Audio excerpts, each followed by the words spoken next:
Good morning here and there and everywhere where you're watching for us. It's day number 11 since Russia invaded Ukraine. It's about lunchtime here. And we are still on the go, reading the news like our morning, like we're not talking to each other, everybody just taking their phone and see what's happening during the night. Yeah, and that's not always a good thing because you still don't, this is the problem, you know. It's like, we don't know what's true and what's not. It's like, it's the information war, you know. It's like probably the first war with this type of information that the information can spread so fast. Never really before, I mean, I guess in the Middle East, I suppose, or recent wars that are there, where you can someone can take a video of someone being shot or something being blown up and it's instantly on TikTok or it's on Instagram or something like that. And all the stuff that's going on. I just got sent a link before from a friend, and it's like all the TikTokers in Russia, supporting Russia, and saying the same stuff. They have like a script. And they're saying a script. They're all saying the exact same thing to support Russia. So someone's made them say it, or someone's given them a script and paid them or told them that they were going to kill them if they don't say it. So this is the problem, you know. So it's almost like a war against the information from the West and from Russia, and that seems to be a big part of what's going on. So thanks for all your concerns. My hand is still here. It was a very painful night, but this one didn't cut it and put a hook on it as he was planning to. It's still here too. Yeah. Good. My news are like, I talked to my parents and I don't know if it is a new reality or something. I was talking to mom, I said, and I read the message that there's like air raid signal, and she's outside and she turned on the video and I can hear that, but I think people now and I said, Mom, can you hear that? You should go somewhere. She said, but nobody running around, like nobody running, I just walking home. And I don't know, but I think that there's just a really I was reading one post of one woman, and she said that like if you feel like it's a new reality that we hope that will finish soon, but she said that some people are like more emotionally stable, they can pass that, especially like older people. They just understand that it's not like there's nothing much they can do. But all of my friends who has children and families, like they're just like I don't know about their mental health. This is really really sad. We just read the news that there's about 16,000 Western civilians are coming to Ukraine to fight, and this is Latvia and Estonia. There's like Latvia, Estonia, Poland, Israel, then a lot are from UK. My guess is that not all of them are civilians. Some maybe, and even all of them may be soldiers. That they're saying like 3,000 of Americans, civilians. And also I've been listening to the news, like I'm a member of a business community, and it's interesting, like they every day at 11 o'clock they have like some updates, and it's really good because we can hear actually what's happening in each city, because there's like real people talking, not just the news. And there's one lady, she has a project, like she has a very big flower shop in Ukraine. And she ordered, before all that started, like a huge amount of flowers, because it was supposed to be April, March, International Women's Day. She was planning to sell them all, and now she can't get them. And she, like, they're helping her, like this international community, they're helping her to find somebody in Europe who will get these flowers, because they now at the border, they will sell it, and the whole social project will call Flowers for Ukraine. So all the money that people will spend on this money will come to support Ukrainian army and all the volunteers that are helping around. I think it's great. I think it's interesting. About just one second, about the good news, it's kind of like silly, but it's they said, I mean, good news also should be, I don't know. We read the news that there's about like 3,901 marriages happened since the beginning of the war, and a little over 4,000 kids was born. Interesting facts. Striker, of course, wanted to know about the divorce. How many divorces have there been? But we know people who are still trying to come over. Someone was in the line in the... Yeah, my friend is on the line already for 4 days. 4 days. Her father is 59 and a half years old. 59 and a half years old. And he's pretty sick man, but he has no document for that. So they're staying there for 4 days already. If you're 60 years old, you have to come back. I mean, if you're under 60, if you're over 60, you can go. If you're under 60, they won't let you pass. So don't know if he's going to stay there for 6 months and then maybe at the border. And then you can go, can I go now? Yeah, so we keep going, we keep reading the news, we keep supporting our friends and family, we're supporting the volunteers that are in Odessa, and we helping with them like everything that we can, and also in all the cities that we are staying, like we're trying to help like some volunteers that can help others to find accommodation. And this is actually kind of like our goal, like why we going from city to city. We just want to spread and help as much people as we can.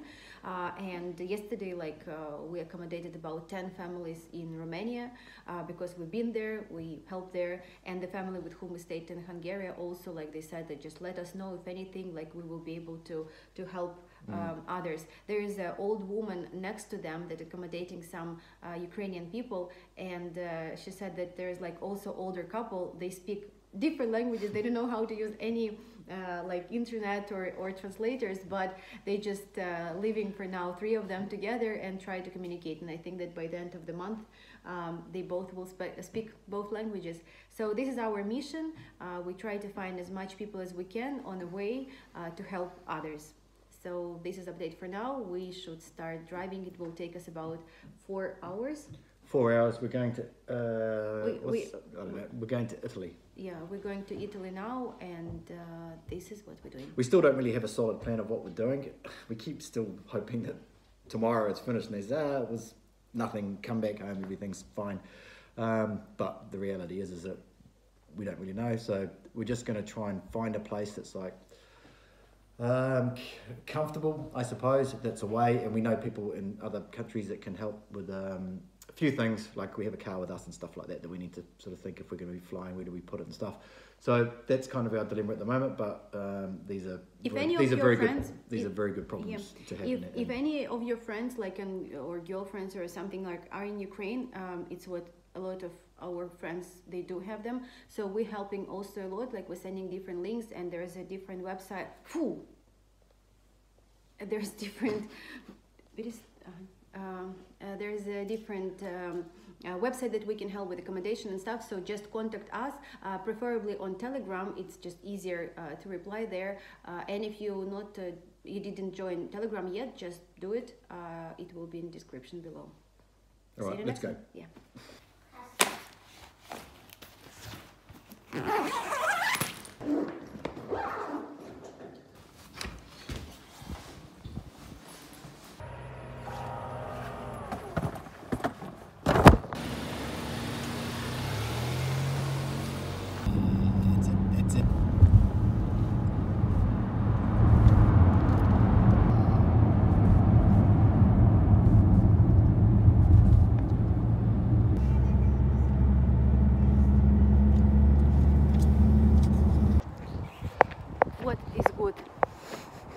What is good? When we got to some stop, like I don't know, I'm looking for this moment when we will have internet again, and then like I become so angry and so upset, and like I go through all the stages of grief. Like I got like probably 105 messages since like we've been driving for 2 hours, and this is just ridiculous. They block all the roads from Odessa, like when my friends was leaving like through Zatoka, or like they just block it, and there's the only one way through this crazy, horrible board where we were staying for 25 hours to go to Moldova. They literally blocking everything. I don't know, is it like a safety measures or no, but this is really like pissing me off. People can't even leave.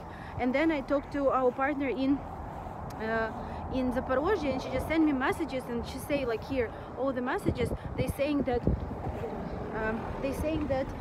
people without light, without food, without water, without anything, like their phone doesn't work for 10 days in Mariupol. The city is completely destroyed, and they're expecting to evacuation. They were expecting these corridors when people can at least leave, but they don't. No, they had it, but someone broke the ceasefire. The Ukrainians are saying that the Russians broke it, and the Russians saying Ukrainians did it, so then they cancelled the corridor, so now people can't and get they out. said that they bombarding the cars of the Red Cross, like it just happened with a friend of friend, and she said like it's like it's crazy. And one of my friends, they're online, they staying in line for 4 days. 4 days already they staying on a Moldovan border. They're saying that Odessa's going to get hit soon. There's like they put landmines on the At the beach. On the beach, everything is closed off. You know, there's these, what do they call them, hedgehogs all through town apparently, down the main street and around the Opera House, and sandbags. So it sounds like that something's going to happen there. And I guess you know, it was going to be like sort of the last point of sort of attack, I guess, in one of the major cities. So, I mean, every morning when I get up, I check the phone. Even during the night, I check the phone just to see if anything has happened in Odessa. But so far, nothing. But that doesn't mean nothing's going to happen. Yeah, let's go. You know, I really do enjoy this European roads. I'm glad that we have navigation, because unfortunately for some reason our phones doesn't work, and to buy a SIM card in Austria you need to have a special like registration, and it costs a lot, so it's like a bunch of problems, and you just have a good GPS. The roads are very good, very modern, and we try to get to our destination before it gets dark. It's so pretty outside. Oh, it's a ski resort, you see? Do a video at the window. I'm doing passing Italian. Border. Yeah, Italian border. Mamma mia! Italian small city. I don't know the name, I can't share, sorry.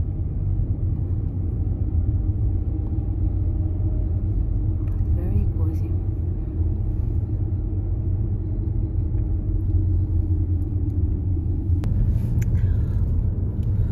It looks so peaceful, and I think that the striker read that here is a lot of wineries, because we saw a lot of wine and grape fields. Not wine fields, just grapes. What's interesting, the house is made of, just seems like they made of whatever they found somewhere around. Look how many grapes are here.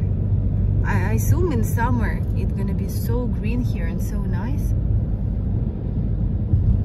I like it here a lot. Hope we will find some people who can help our Ukrainians as well, because we've been at the telepass, like big road, and when we get there we supposed to pay cash and we didn't have it, and so the guy in the car behind us, he just get out, he say, welcome, I know you're from Ukraine, and he paid €7.60 for us to pass this road. We thought it was very nice. Wow, it's just like how people live here in Italy. It's so pretty. We came to our Airbnb, and I think that I'm a little bit in a different century for some reason. Like every... Сейчас.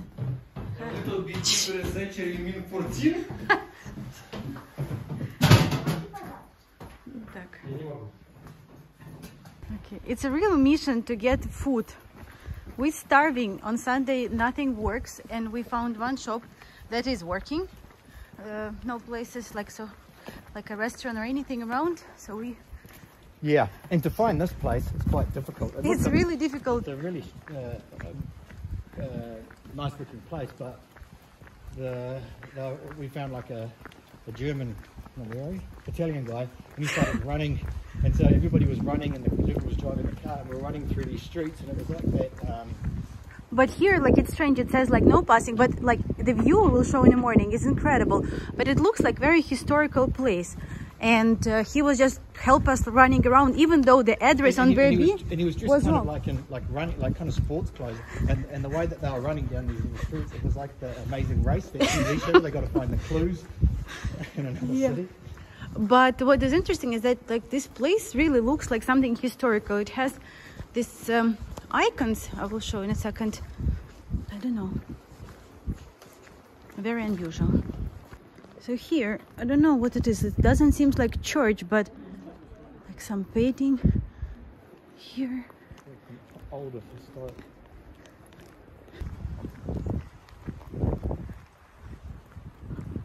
We need to read about this place because it looks like super old. And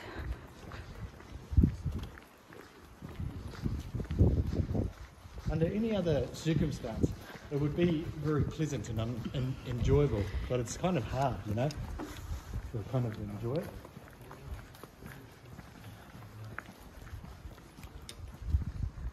you see some some kind of,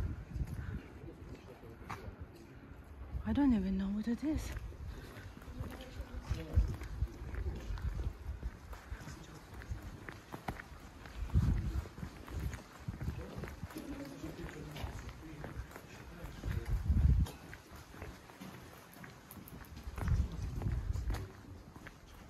Ah, here, like I don't know what does this mean, but we have the same in apartment inside.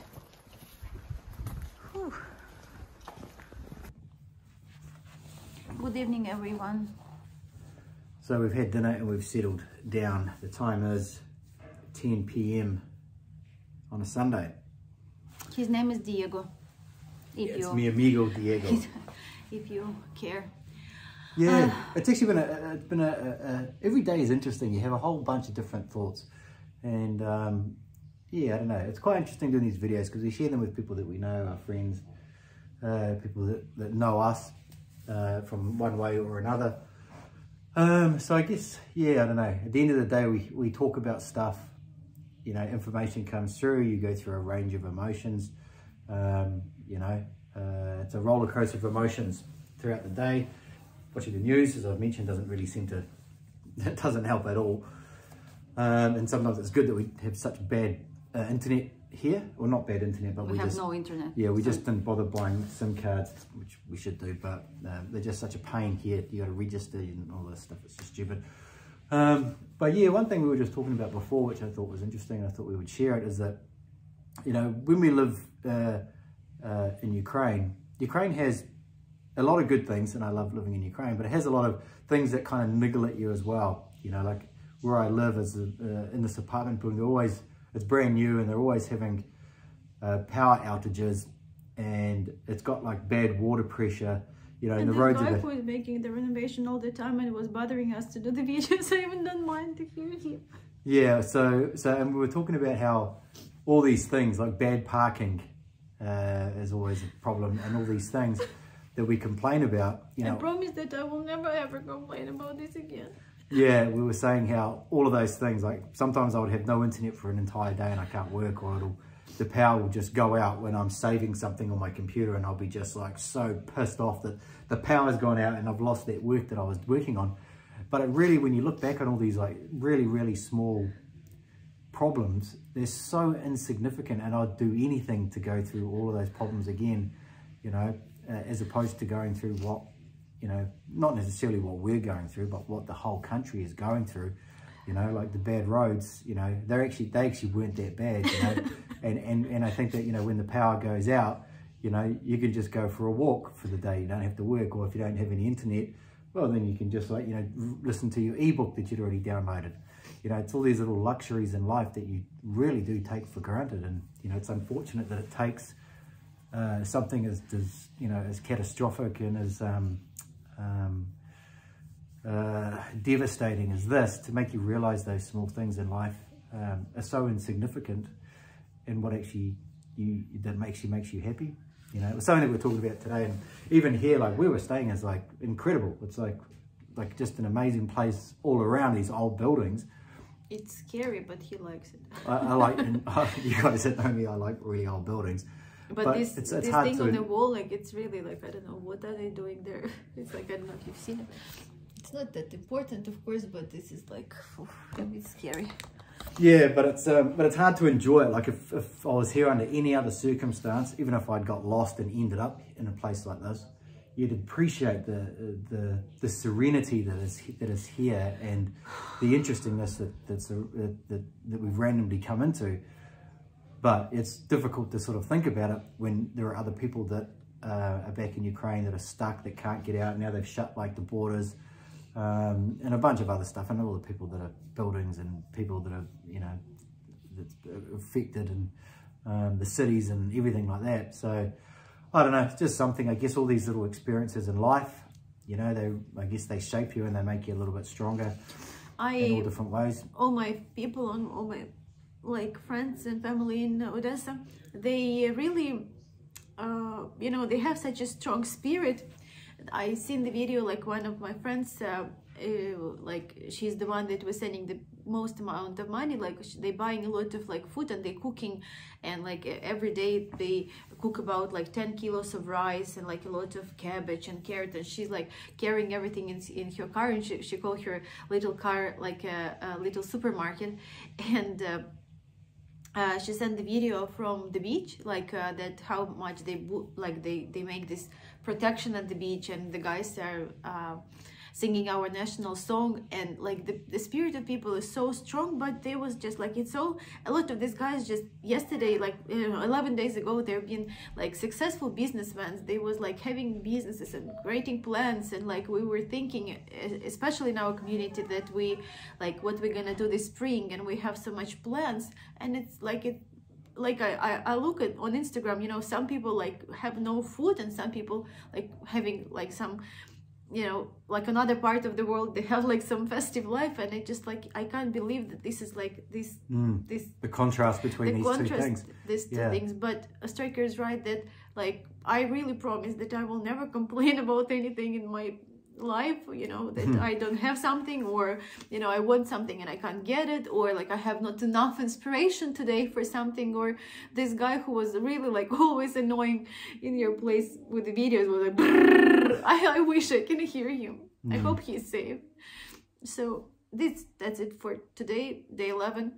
We are staying in Italy tomorrow at least, and Striker is right, like it's so many interesting things around, but we just exploring to find some people who will be able to help others, because everything is packed with Ukrainians like everywhere, and you can hear Ukrainian language everywhere in gas stations, and people see, because the driving plates, like it has the Ukrainian flag, and also like the letters, people know which and we have a Ukrainian flag on our car as well, so people see it.